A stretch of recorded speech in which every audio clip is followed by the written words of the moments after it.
대학원생들이나 이제 푸닥, 그다음에 신진 연구자들, 그다음에 이제 뭐 기초 연구 수행하시는 교수님들 같은 경우는 타격을 많이 받았습니다. 네, 그렇죠. 이제 그 사건을 보고서 이제 다들 제가 이제 그대로 옮겨드리면 정남이가 떨어진다 이제. 신뢰, 뭐 정부에 대한 신뢰 이런 걸 떠나서 뭐 이거 뭘 하자는 거냐, 정남이가 떨어진다 이런 반응들이 거의 뭐 대다수였습니다. 저희가 사실 보도할 때 예. 이 부분을 제일 걱정하지 않았습니까? 맞습니다. 연구자들이 이런 생각은 좀 안 했으면 좋겠다. 우리가 이게 현실이니까 보도는 하지만 연구자들이 이 보도를 보고 정말 대한민국에 대한 어떤 희망, 기대 이거를 포기하는 일은 좀 벌어지지 않았으면 좋겠다라는 얘기를 했었는데 사실 이런 정부의 행태를 보면 그런 마음이 안 들 수가 없죠. 그렇죠.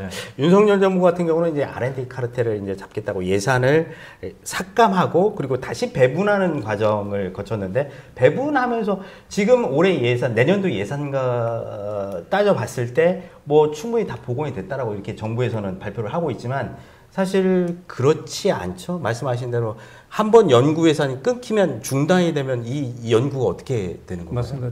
특히 이제 걱정하는 부분이 물론 이제 기재부나 윤석열 정부는 뭐 소액 나눠먹기식이라고 하는데 결국은 3천만 원, 5천만 원 정도의 수준에서 이렇게 씨앗을 뿌리듯이 젊은 연구자들이나 뭐 포닥, 그다음에 젊은 뭐 교수들에게 뿌리는 돈이 있습니다. 그게 생애 기본 연구라고 하고, 그다음에 아무래도 지방에 이제 있는 연구자들이 안정적인 자금을 받기 어려우니까 비슷한 정도의 규모로 뿌리는 학문 균형 발전 뭐 사업 같은 게 좀 있어요. 지원 사업 같은 게 있습니다. 이 두 가지 예산이 완전히 깎여버렸어요. 그래서 지금 같으면은 그게 거의 한 2,500억, 그다음에 이쪽 게 한 1,몇백억 해서 합쳐서 한 3,500억 정도 되는 것 같은데 그 예산은 아예 복원할 생각도 못 하고 있는 상황이고요. 24년도에 신규 과제가 다 날아가 버렸고 25년도에도 마찬가지입니다. 적어도 모든 원로들부터 시작해서 모든 과학기술이 적어도 이 예산만큼은 안 자르야 된다.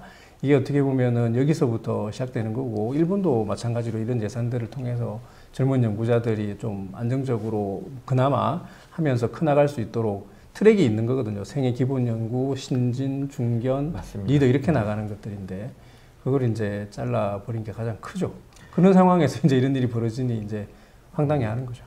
제가 최근에 들은 이야기라서 확인을 못 해봤습니다만은 카이스트를 졸업한 박사 학위를 마친 졸업생들 중에 18%가 해외로 간다고 들었습니다. 18%가요? 네. 사실은 열심히 훈련과 그 역량을 갖춘 친구들이 이제 밖에서 일을 하게 되는 거죠. 물론 이제 그것도 개인으로서도 좋은 일이기도 하지만 이걸 어떻게 해야 되는 건가? 처우의 문제인 건지, 아니면 환경의 문제인 건지, 아니면 자기 전망을 가지지 못하는 문제인 건지, 이런 것들을 고민해야 되고, 사실 저희도 항우연 같은 경우도 지금 타 연구소에 비해서 너무 낮은 임금 때문에 지금 채용이 안 되거나 아니면 핵심 인력들이 빠져나가는 일이 있고 있거든요. 그래서 그런 것들을 해결하기 위해서 이제 뭐 과방이나 얘기를 얘기하고 있는데 전문가들과 소통이 잘 안 되는 것 같습니다.